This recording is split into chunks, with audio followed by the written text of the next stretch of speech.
अस्सलामुअलैकुम, आप देख रहे हैं समा। मैं हूं सिद्रा मीर। बुलेटिन में आपको सबसे पहले ये बताएं कि पाकिस्तान इसराइल को कभी तस्लीम नहीं कर सकता। वजीर आजम ने दो टोक कह दिया। दुनिया न्यूज़ को इंटरव्यू में इमरान खान का कहना था कि इसराइल से मुतालिक पाकिस्तान का मौक़िफ़ बिल्कुल वाज़ेह है। इसराइल से मुतालिक कायदे आज़म ने पहले ही दिन मौक़िफ़ वाज़ेह कर दिया था। इमरान खान ने मुतालबा किया मज़लूम फ़लस्तीनियों को उनका हक दिया जाए। मज़लूम कश्मीरी और फ़लस्तीनियों के हुकूक का सौदा नहीं कर सकते, हमें अल्लाह ताला को जवाब देना है। सऊदी अरब से वज़ीर आज़म ने कहा कि सबकी अपनी अपनी खारजा पॉलिसीज़ हैं, ज़रूरी नहीं जो पाकिस्तान चाहता है वो सऊदी अरब भी करे। मज़ीद उनका क्या कहना था, उनकी गुफ्तगू आपको सुनवाते हैं। इसराइल को तस्लीम किया ना कभी करेंगे। दिफाई तज्जियाकार lieutenant general retired Amjad Shoaib वज़ीर आज़म के हम आवाज़ बन गए। समा से गुफ्तगू में क्या कहा, आपको सुनवाते हैं। इसराइल को तस्लीम ना करने का या करने का जो फैसला है वो अगर हम अपने इलाकाई हालात के मुताबिक देखें तो शायद ये हम समझें कि ठीक है जी, भारत ने ताल्लुकात कायम किए हैं तो पाकिस्तान को भी कर लेंगे। यहाँ पे कई लोग कहते हैं, लेकिन सोचने की बात यह है कि फिर हमारी पॉलिसी किधर है। हमारी पॉलिसी जो उम्मत मुस्लिमा के इत्तेहाद की है, जहाँ हम समझते हैं कि ये फलस्तीनियों के साथ बहुत ज्यादती हो रही है, उनके उनके उनकी जमीन पे कब्जा किया हुआ है, अरबों की जमीन पे कब्जा किया हुआ है, जहाँ मगरबी किनारे पे कब्जा है, गोलान हाइट पे कब्जा किया हुआ है। ये सारा कुछ हम जब देखते हैं तो हमारा खून खौलता है। हम समझते हैं कि हमारे अपने मुफाद में कुछ है या नहीं, लेकिन उम्मत मुस्लिमा के मुफाद में ये है कि हमें इजराइल को तस्लीम नहीं करना चाहिए। दिफाई तज्जियाकार lieutenant general retired Moinuddin Haider कहते हैं इसराइल को तस्लीम ना करना पाकिस्तानियों के दिल की आवाज़ है। वज़ीर आज़म का ऐलान खुशाइंद है। अगर फ़लस्तीनियों पर जुल्म ढाने वालों को तस्लीम किया गया तो कश्मीर कॉज को नुकसान पहुँचेगा। बिल्कुल अच्छी नज़र से देखते हैं, ये पाकिस्तानियों के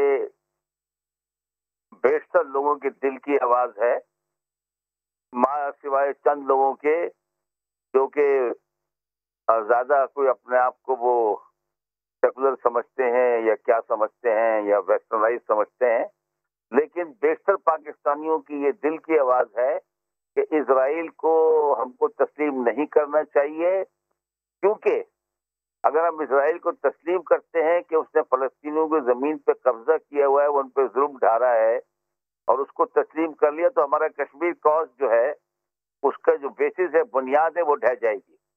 तो लोग कहेंगे कि वो हिंदुस्तान अगर वहां पर जमीन पर कब्जा किए बैठा है, लोगों को जुल्म ढारा है, तो आप इस सिलसिले में भी खामोश रहें और ये कश्मीर का मसला को भी इससे कमजोर पड़ेगा। आगे बढ़ते हैं। Army chief general Qamar Javed Bajwa का दौरा सऊदी अरब। सऊदी नायब वजीर दिफा शहजादा खालिद बिन सुलेमान और अस्करी हुकाम से मुलाकातें। बाहमी दिलचस्पी के उमूर और दिफाई ताउन पर तबादला ख्याल और खित्ते की सिक्योरिटी पर भी बात की गई। कराची में CTD एहलकारों ने पार्ट टाइम कमाई का नया धंधा ढूंढ निकाला। पैसे वालों को अगवा करो, उनसे माल बटोरो। कराची के इलाके डिफेंस फेज 4 में खातून डॉक्टर की खुदकुशी की कोशिश, जख्मी हालत में जिना अस्पताल मुंतकिल कर दिया गया। फैमिली का ये कहना है कि कोई घरेलू मसला नहीं था। मजीद बात करेंगे सऊद बिन मुर्तजा से। सऊद, बताइए इस खातून के बारे में मजीद क्या मालूम हो पाया? और जी बिल्कुल, देखें डिफेंस फेज 4 गजरी थाने के बिल्कुल साथ ही बंगले में ये वाक़या बताया जा रहा है कि खातून है वहाँ, इन्होंने जो है घर के बाथरूम में खुदकुशी की कोशिश की, जिसके बाद शदीद जख्मी हालत में इनको रेस्क्यू की मदद से जिना अस्पताल मुंतकिल किया गया है। SSP साउथ का कहना है कि फैमिली ने बयान दिया है कि घर में कोई मसला नहीं था और ये खातून जो है निजी अस्पताल में जॉब करती हैं और खुद ही पिस्तौल लेकर आई थी और उन्होंने सर में गोली मारी है। जिना अस्पताल में ये ज़ेर इलाज हैं, जहाँ पर इनको जो है तिब्बी सहूलियात दी जा रही है। शदीद जख्मी हालत में वहाँ पर मुंतकिल किया गया है। पुलिस जो है जाए वक़्फ़ा पर पहुंची और शवाहिद जमा कर रही। सऊद, अपडेट करने के लिए आपका शुक्रिया। दूसरी जानिब लाहौर में मुखालिफिन ने घर की दहलीज पर नौजवान को फायरिंग करके कत्ल कर दिया। पुलिस ने लाश सर्दखाने भिजवाकर तफ्तीश शुरू कर दी है। रियाज अहमद की रिपोर्ट। 26 साला नौजवान घर की दहलीज पर कत्ल। अफसोसनाक वाकया पेश आया सब्जाजार के इलाके में, जहां दरवाजे में खड़े फैसल पर 2 मोटरसाइकिल सवारों ने अंधाधुंध फायरिंग कर दी। फायरिंग के बाद मुल्जमान फरार हो गए। जख्मी को तिब्बी इमदाद के लिए अस्पताल पहुंचाया गया, जहां वो जख्मों की ताब न लाकर दम तोड़ गया। मकतूल के लवाहिकीन ने इल्जाम लगाया है कि मुखालफिन ने फैसल को कत्ल के एक झूठे मुकदमे में जेल पहुंचाया, जहां से वो 4 माह पहले ही रिहा होकर आया था। इन्होंने मेरे देवर को भी कत्ल किया। मेरे मियाँ मुद्दई था, मेरा बेटा गवाह था। इस वजह से इन्होंने मेरे बेटे को करवाया। कल मेरे बेटे की तारीख थी। मैंने यहाँ से मोटरसाइकिल भी बिठाया और ये गवर्नर लड़का था, लेकिन उस वक्त भी ये ख़त्म हो चुका है। मैं शेख ज़ैद लेके गया, वहाँ से उन्होंने पट्टी शट्टी करवा दी कि भाई ये जो ना जवाब दे चुका है। मकतूल 4 बहन भाइयों में सबसे बड़ा था। पुलिस ने लाश को मुर्दा खाने भिजवाकर तफ्तीश शुरू कर दी है। कैमरामैन साद नवीद के साथ रियाज अहमद, समा, लाहौर। कामुकी में नामालूम अफराद ने ख्वाजा सराओं के डेरे पर फायरिंग कर दी। एक ख्वाजा सरा जान से गया। सेठ इदरीस की रिपोर्ट। कामुकी में रात गए ख्वाजा सरा कत्ल, भाई का हुकूमत से इंसाफ का मुतालबा। 22 साला ख्वाजा सरा उस्मान उर्फ पिया अपने ग्रुप के हमरा किसी तकरीब से वापस घर ही आए थे कि एक शख्स ने उन पर अंधाधुंध गोलियां बरसा दी। हमारी गवर्नमेंट से अपील है कि हमें जल्द से जल्द इंसाफ दिया जाए। पुलिस का कहना है कि मुकदमे का इंदराज हो गया, जल्द मुलजिम को पकड़ लेंगे। हम इसके शवाहद इकट्ठे कर रहे हैं, इंशाल्लाह ताला जल्द इस मुकदमे को यकसू कर देंगे। FIR इसकी दर्ज हो चुकी है और बाकी मेरिट पे तफ्तीश चल रही है। उस्मान उर्फ पिया की लाश पोस्टमार्टम के बाद लवाहिकीन के हवाले कर दी गई। कराची के इलाके डिफेंस फेज 5 में रिक्शा ड्राइवर ने खुद को आग लगा ली। अहमद सिद्दीक अस्पताल में दौरान इलाज दम तोड़ गया। पुलिस के मुताबिक रिक्शा ड्राइवर अहमद सिद्दीक रोजगार के सिलसिले में रहीम यार खान से कराची आया था। पुलिस ने रिक्शा तहवील में लेकर थाने मुंतकिल कर दिया। अहले खाना ने बयान दिया है कि अहमद सिद्दीक ज़हनी दबाव का शिकार था। इस सिलसिले में इलाज भी करवाया जा रहा था। अहमद सिद्दीक की नमाज जनाजा और तदफीन आबाई इलाके रहीम यार खान में होगी। घर वालों का बताना है कि ये जो है ना दिमागी तवाज़ुन से ठीक नहीं थे। अपने आप को कभी मारना शुरू कर देते थे, कभी क्या इस तरीके से इलाज भी चल रहे थे इनके। पंजाब में इलाज भी कराया काफ़ी, यहाँ रक्षा चलाते थे। नारोवाल में जिले सदर इंसाफ वेलफेयर विंग के बेटे ने गाड़ी को रास्ता ना देने पर बाप बेटे को तशद्दुद का निशाना बनाया और फायरिंग कर दी। बाप जान बहक जबकि बेटा जख्मी हो गया। मियां शफीक रिपोर्ट करेंगे। नारोवाल में सियासी रहनुमा के बेटे की दहशतगर्दी। जिले सदर इंसाफ वेलफेयर विंग अमजद खान काकड़ के बेटे नादिर खान काकड़ और साथियों ने गाड़ी को रास्ता ना देने पर 70 साला शख्स अब्दुल मजीद और उसके बेटे पर बेहिमाना तशद्दुद किया। ताकत के नशे में चूर मुलजिम ने तैश में आकर फायरिंग भी की, जिससे बाप जाँ बहक और बेटा जख्मी हो गया। वो अपने चंद गुंडों के साथ 11-12 साथियों के साथ असला से लैस होकर ये इधर 2 बाप बेटा सोए हुए थे, उन्हें हमला कर दिया। अहले खाना का कहना है हमारे साथ जुल्म हुआ, इंसाफ मिलना चाहिए। मैंने इंसाफ चाहिए, बस कुछ नहीं और चाहिए है। मेरे अब्बू दे कातलान फड़िया जाए। पुलिस ने जाबहक अब्दुल मजीद के बेटे मुदस्सिर फरीद की दरख्वास्त पर मुकदमा दर्ज कर लिया। मुलजिम की तलाश जारी है। मियां शफीक, समा, नारोवाल। लाहौर में यौम आज़ादी की रात पतंग की डोर से जख्मी होने वाली बच्ची 4 रोज बाद अस्पताल में दम तोड़ गई। जहांगीर खान रिपोर्ट करेंगे। कातिल डोर के जख्म जानलेवा साबित हुए। पतंगबाजी ने एक और मासूम की जान ले ली। रवां साल डोर फिरने से हलाकतों की तादाद 8 हो गई। 4 साला फातिमा अपने वालिदैन के हमरा यौम आज़ादी की रात नानी के घर जाने के लिए निकली। इस्लामपुरा की हदूद में बंद रोड के करीब पतंग की डोर फिरने से जख्मी हुई और 4 दिन जेर इलाज रहने के बाद अस्पताल में दम तोड़ गई। हमारी गवर्नमेंट को चाहिए कि जो ये पतंग ये डोरे बनाने वाले हैं उनको तो 5 साल तक न छोड़ें, और ये उड़ाते जो हैं इनको भी 6 माह, कम से कम 6 माह तक इनकी जमानत ना हो। रवां साल पुलिस एहलकार समेत 8 अफराद डोर फिरने से जाँ बहक हो चुके हैं। सरबराह लाहौर पुलिस का कहना है कि गुज़िश्ता साल की निस्बत कम वाक़यात पेश आए, ताहम रोकथाम के लिए कानून में तरमीम की ज़रूरत है। हर डेथ और हर इंजरी हमारे लिए बड़ी अहमियत रखती है, लेकिन कंपैरेटिवली पहले से काफ़ी, पिछले साल से काफ़ी निस्बतन कम है। लॉ जो इसका बना है उसको अमेंड करने की ज़रूरत है। चाहे वो कोई एक आम उड़ाने वाला है, चाहे एक बेचने वाला है और चाहे एक मैन्युफैक्चर करने वाला है, सज़ा एक ही है। इन सब की सज़ाएँ अलग अलग होनी चाहिए। पुलिस ने ज़रूरी कार्रवाई के बाद फातिमा की मैयत गुरसा के हवाले कर दी है। कैमरामैन अजहर इकबाल के साथ जहांगीर खान, समा, लाहौर। फैसलाबाद से खबर, जहां अलाइड अस्पताल से नौमौलूद बच्ची अगवा हो गई। पोती के लापता होने की खबर सुनकर दादा चल बसा। वाक़े की CCTV फुटेज भी मंजर आम पर आ गई। रहीम यार खान में पुलिस की गैर कानूनी बस अड्डे के खिलाफ कार्रवाई। अहलकारों ने मुसाफिरों समेत 4 बसों को तहवील में ले लिया। मुसाफिरों ने सिटी पुल पर पुलिस के खिलाफ धरना दे दिया। इमरान आसिफ से मजीद बात करेंगे। इमरान, मामले की तफसील बताइए। जी बिल्कुल, सिटी पुलिस ने जो है वो गैर कानूनी जो है अड्डा वो उसके खिलाफ जो है कार्रवाई की, तो जिसमें जो है 4 बसों को ड्राइवरों समेत जो है वो गिरफ्तार कर लिया गया। उसमें मुसाफिर भी सवार थे जिन्हें जो है वो उतार दिया गया, जिस पर जो है मुसाफिरों ने पुलिस के खिलाफ एहतजाज किया। उनका ये कहना था कि बस अड्डे इंतजामिया की जानिब से जो है वो गैर कानूनी पार्किंग की जाती है, तो उसकी सजा जो है वो मुसाफिरों को दी जा रही है। मुसाफिरों ने जो है 2 घंटे तक जो है सिटी पुल को ब्लॉक रखा और पुलिस के खिलाफ एहतजाजी मुजाहरा किया, जिस पर जो है पुलिस ने उन मुजाहिरीन से बात करने के बाद जो है बसों को। इमरान आसिफ, तफसील के लिए आपका शुक्रिया। कराची के इलाके कोरंगी में ट्रैफिक हादसे में 2 बच्चे जाँ बहक हो गए। असद और हुसैन घर से घूमने निकले थे। शाहनवाज अली कादरी की रिपोर्ट देखिए।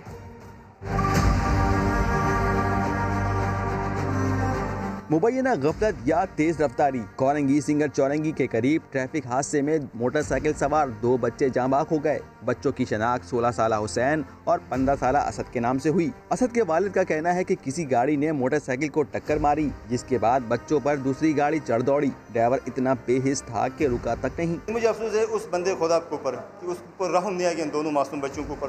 उसने रोन के चले गए, कम से कम उसको खड़े होके हमारे को इतला तो दे देता। हुसैन के चाचा ने बताया बच्चे बगैर बताए मोटरसाइकिल लेकर चले गए। गाड़ी भी लॉक थी, उन्होंने चाबी पे ऐसा खोला है, ये वल्लालम चाबी और गाड़ी कागज सब घर पे पड़े हुए। तो वहाँ से निकले वैसे आम बच्चे निकलते हैं, बाइक चला रहे छोटे बच्चे। असद और हुसैन आपस में कजन, जबकि 8वीं जमात में साथ पढ़ते थे। इधर पुलिस ने टक्कर मारने वाले गाड़ी के ड्राइवर की तलाश शुरू कर दी है। कैमरामैन फरहान यूसुफ के साथ शाहनवाज अली कादरी, समा, कराची। और गुज़श्ता रोज़ कलरी झील में एक ही खानदान के डूबने वाले 12 अफराद को आहों और सिसकियों के साथ सुपुर्द खाक कर दिया गया। समा ने हादसे का शिकार बदकिस्मत कश्ती को ढूंढ निकाला। मछेरों की कश्ती में सिर्फ 6 अफराद के बैठने की गुंजाइश थी, लेकिन 16 अफराद को सवार किया गया।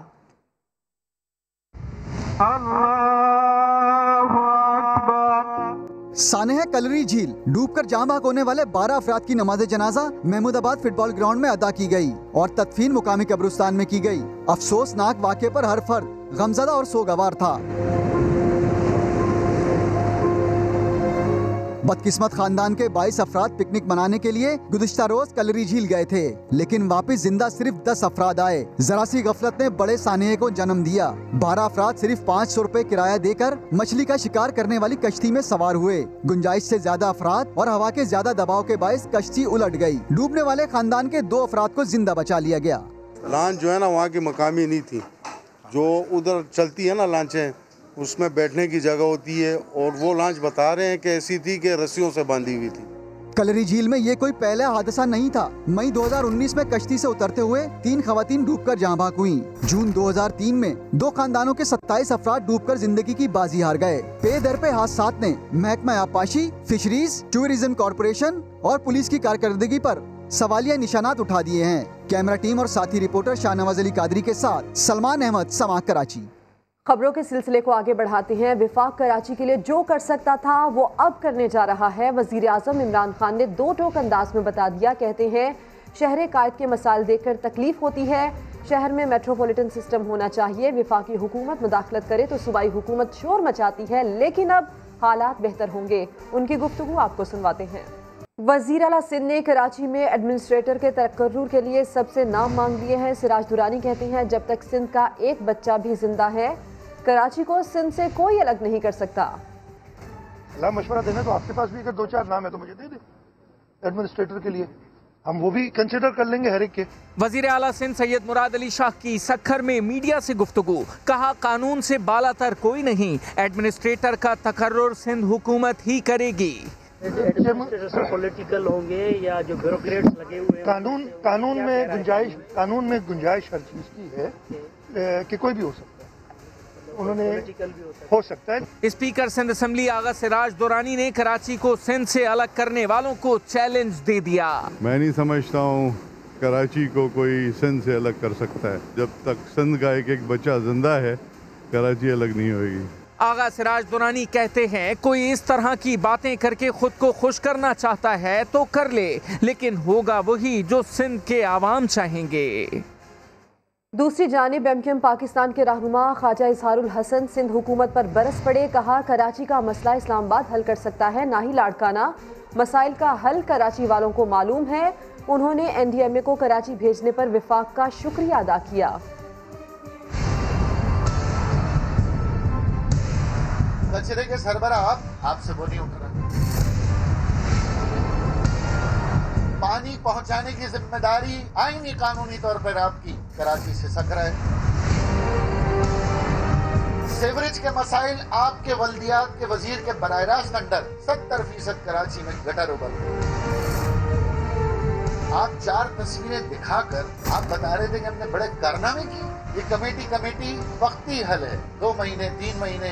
माजी में भी अली जैदी साहब ने कचरा उठाने की कोशिश की थी, लेकिन इस वक्ती हल के ऊपर भी आप देखें सूबाई हुकूमत और विफाकी हुकूमत एक पेज पे नहीं। 4 साल से ये बात कह रहे हैं कि कराची का मसले का हल कराची वालों को पता है। ना ये मसला इस्लामाबाद में बैठकर हल हो सकता है, ना ये मसला लाड़काना से कंट्रोल हो सकता है।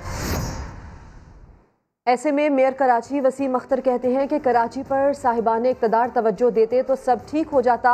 बस कराची को ATM ही समझा जाता है, जो आता है कार्ड डालता है और कैश निकालता है।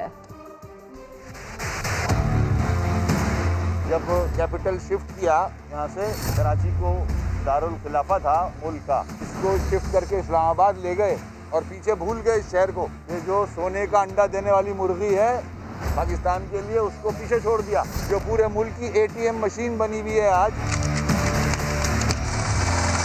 जिसका दिल करता है कार्ड डालता है, पैसे निकालता है। और यहाँ के लोगों का हाल देख लो, सड़कों का हाल देख लो, उनके घरों का हाल देख लो।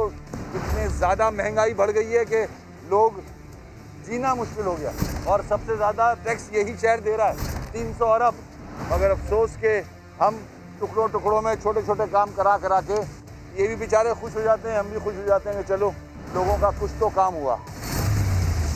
और इसी के रद्द-ए-अमल में नून लीग ने तहरीक-ए-इंसाफ हुकूमत के 2 बरसों को तबाही के साल करार दे दिया। शहबाज शरीफ ने ट्विटर पर लिखा, सियासी इंजीनियरिंग के नाकाम तजर्बे की आवाम मुसलसल भारी कीमत अदा कर रहे हैं।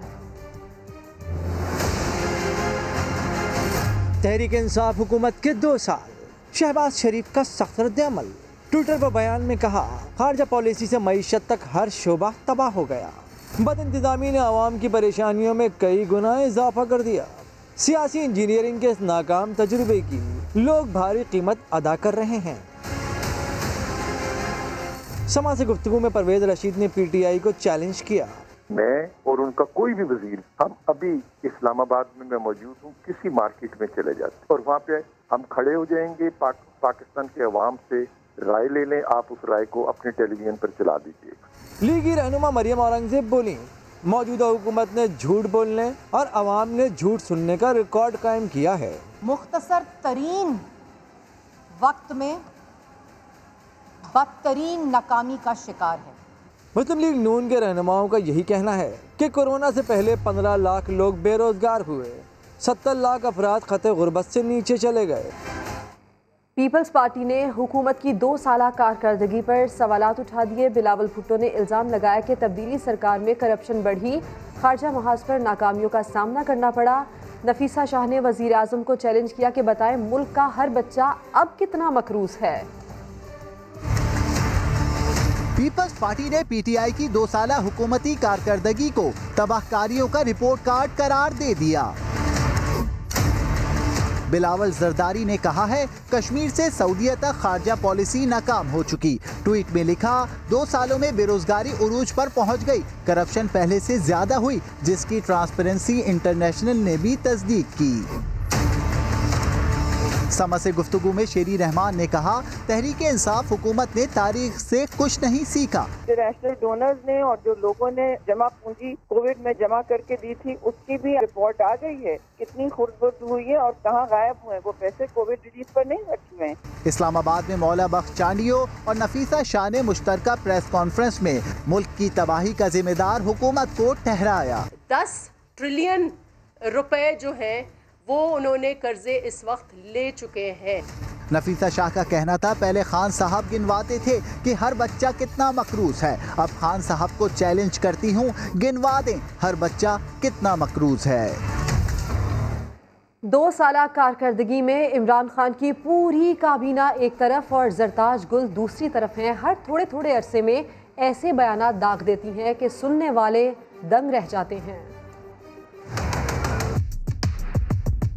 वो आईं और एक बार फिर छा गईं। समा के प्रोग्राम नदीम मलिक लाइव में जरताज गुल ने एक बार फिर अपनी कमिलमी से पैनल में शामिल लोगों को हैरत ज़दा कर दिया। मियां जावेद लतीफ़ साहब को मुबारकबाद भी देना चाहती हूँ। आज इनकी पार्टी के जिन्होंने मियां जनरल ज़ियाउल हक साहब ने जो पार्टी बनाई थी, आज उनका प्रॉबेबली वो है यौम पैदाइश का दिन है, जहाँ तक मेरा ख्याल है। अरे खुदा का नाम है, आज 17 अगस्त है। नहीं, इनके 17 अगस्त को हादसा हुआ था। जरताज गुल के इंकिशाफ पर प्रोग्राम में मौजूद मुर्तजा वहाब अपनी मुस्कुराहट पर काबू पाने की कोशिश करते रहे, जबकि सोशल मीडिया सारिफीन भी जरताज गुल को तनकीद का निशाना बना रहे हैं। जो भी हो, जैसा भी किया हो, पाकिस्तान में हादसा हुआ था, बिल्कुल उसके ऊपर अफसोस है, लेकिन पीपी रहनुमा नफीसा शाह ने भी जरताज गुल को आड़े हाथों लिया। जरताज गुल साहिबा ने एक और नया शाकार आपके आगे पेश किया। पीटीआई के लोग यकीनन जनरल ज़ियाउल हक की सालगिरह ही मना रहे होंगे। कोविड-19 की गलत तशरीह पर भी खातून वजीर मौजूए बहस बनी रही। कोविड-19 का मतलब है कि इसके 19 वो हैं पॉइंट्स है जो किसी भी मुल्क पे किसी भी तरीके से अप्लाई हो सकता है। ये भी एक मेडिकल साइंस है। वज़ीर आज़म की चाल ढाल और मुस्कुराहट पर उनका मशहूर ज़माना क्लिप भी वक्फे से वायरल होता रहता है। वो तो जब आते हैं बहरान के अंदर, जिस तरीके से उनकी किलर स्माइल है। इससे कबल जरताज गुल बारिशों और बर्फबारी का क्रेडिट वज़ीर आज़म इमरान खान को दे चुकी हैं। इतनी ज्यादा तादाद में बारिशें और बर्फबारी जो है वो पाकिस्तान के अंदर कभी नहीं हुई जितनी इस दफा हुई है। लेकिन मैं अपने आप को क्रेडिट नहीं दे रही, वो मैं credit prime minister Imran Khan को दे रही हूँ। वफाकी वज़ीर इत्तलात शिबली फराज कहते हैं, नवाज शरीफ की हुकूमत में शमूलियत के लिए वाहिद अहलियत दरबारी होना थी। काबीना इजलास के बाद प्रेस कॉन्फ्रेंस में शिबली फराज की पीपल्स पार्टी पर भी कड़ी तनकीद। बोले, जितना पैसा मुल्क से बाहर गया उसका आधा हिस्सा भी आ जाए तो कराची पेरिस बन जाएगा। नवाज शरीफ की हुकूमत में सिर्फ अहलियत क्या होती थी? दरबारी होना, जो कि कसरत से पाए जाते हैं उनकी पार्टी में। नवाज शरीफ जो कि पार्लियामेंट में एक बात करते थे और फिर बाहर जाकर उससे मुकर जाते थे, ये थी उनकी अहलियत कि उन्होंने मुल्क को बिल्कुल कंगाल कर दिया, बैरून मुल्क अपने असासे बनाए। जो मुल्क के लिए अच्छी खबर है वो इनके लिए एक बुरी खबर है। ये तो इसी इंतजार में बैठे हुए थे, कोरोना की वजह से इकोनॉमी फेल होगी तो इनकी हुकूमत जाएगी, हमारे जो ये केसेस हैं और जो पैसा है उसको हम बचा लेंगे। इनको तो टीवीपी छोड़ के कि इनको घर से बाहर नहीं निकलना चाहिए। कराची हमारा एक बहुत ही अहम शहर है, हमारा इकोनॉमिक हब है। उन्होंने कराची को बिल्कुल एक सौतेली औलाद की तरह इग्नोर किया। मुराद अली शाह चीफ मिनिस्टर सिंध के वो कमरे के अंदर वो बात मान लेते हैं जिस तरह के NCOC के इजलास में भी मान लेते थे, और जब बाहर जाते थे तो वो दूसरी बातें करते थे।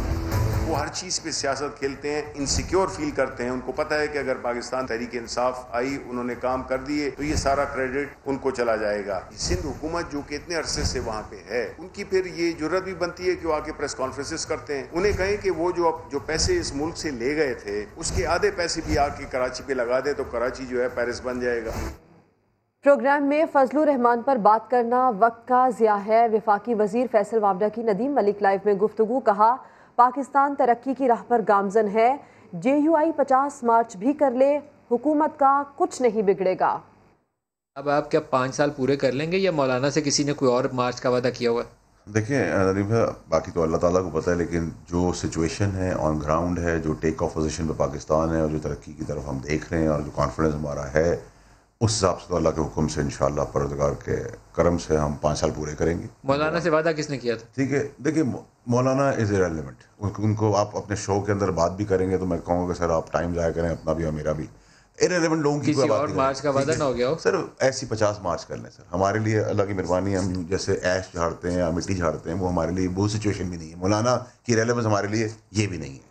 और अभी आपको ये खबर दें कि मीरपुर माथेलो में मछली फार्म से 5 फीट लंबा मगरमच्छ पकड़ा गया है। 1 माह के दौरान मगरमच्छ के खौफ से कई मछली फार्म मालिकान यहाँ से जा चुके हैं। ये मनाजिर भी हम आपको दिखा रहे हैं। ये एक तशवीशनाक खबर है कि यहाँ पर जो मछली फार्म है, यहाँ से 5 फीट लंबा मगरमच्छ पकड़ा गया है और ये बताया जा रहा है कि 1 माह के दौरान ऐसे कई वाक़यात इस जगह पर पेश आ चुके हैं। बुलेटिन से इतना ही। एक ब्रेक के बाद होंगी हेडलाइंस। आप देखते रहिए समा।